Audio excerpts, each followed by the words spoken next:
Hey everybody, it's Craig from 9 Games, and today I'm going to be reviewing Mortal Kombat for the PlayStation Vita. Now, some of you might be like, yo, you just fucking picked that game up yesterday. Well, played it for about 5 hours, and it's a good thing that I'm able to do a review today. And what do I mean by that?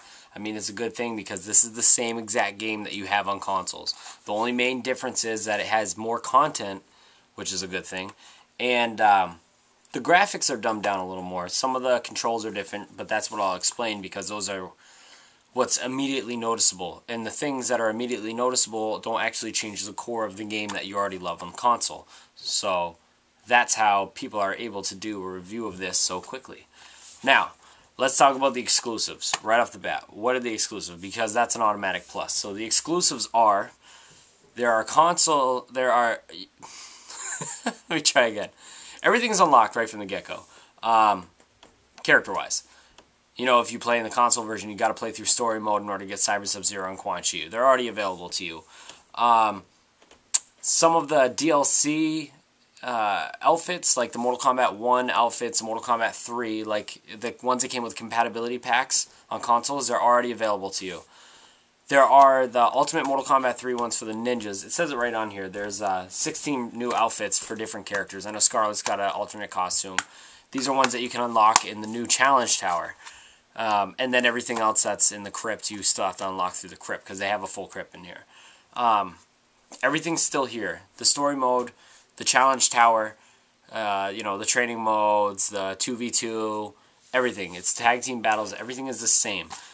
The things that they added that's noticeable is they added a bonus challenge tower, which isn't 350, but it's still a decent tower that caters to this. You get to play as Shao Kahn, for one, only in the challenge tower, which is a good thing, because you don't want people online playing it. But he's pretty beast. He would be fun to play around with just, for shits and giggles, but he's definitely would be an unfair advantage, because the more he hits in the challenge tower, the stronger he gets with every connecting hit. He's not really a combo character, that's why. There's also like a Fruit Ninja-esque game. There's a game where you get to launch Scorpion around, get him to not touch the ground by using like touch missiles all over the place. That's pretty cool. And those are the extras. It's just a few extras. It comes with all the DLC characters: Freddy, Scarlet, Rain, Kenshi, and here's a big noticeable one. The game kind of like the backgrounds look great. The character models kind of look like poo-poo on close inspection. And it also could be because I play the console one. I've been playing it like every night. And so I can see the difference.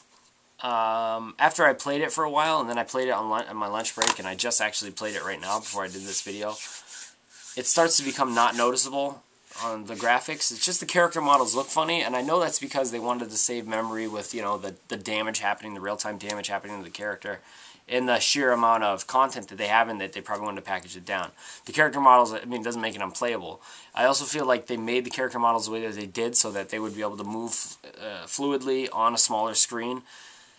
And that's the pro to that con, is that even though the characters look dumbed down, they move exactly like they move in the console version. The frames are the same, everything. It is perfect engine port from the 360 and the PS3 to the handheld. And nobody can tell me differently. And the only reason that I notice this is because I'm a pad player, and I play it on the PS3 mainly. I do have it for everything, but I play it on the PS3. And obviously it's not the same pad, but it feels the same. Like the way I do my combos, the way I do my Ermac combos, the way I do my Rain combos, I'll pull it off the same. It took maybe 2 seconds of adjustment. I went in the training mode, got that shit figured out. The only problem I'm having with some characters like Cyrax, like my Cyrax, always when I do that clock kick, I'm talking about the one where he goes over, kicks over his head, boots him up in the air, and then you press grab immediately after to grab their foot and throw him down into the combo.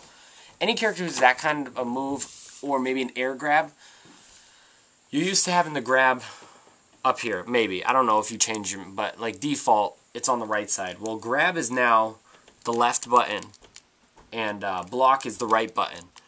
So you're like, well, where's my switch stance? There's no switch stance. I haven't noticed switch stance anywhere, but it's okay because I didn't really use it that much anyways.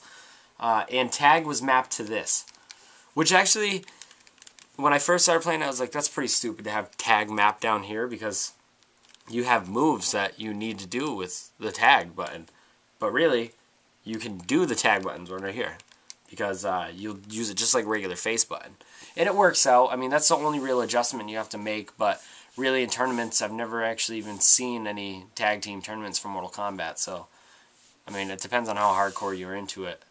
Plus assists use meter, and usually when I pick a team, I pick someone who doesn't rely on meter and someone who does rely on meter.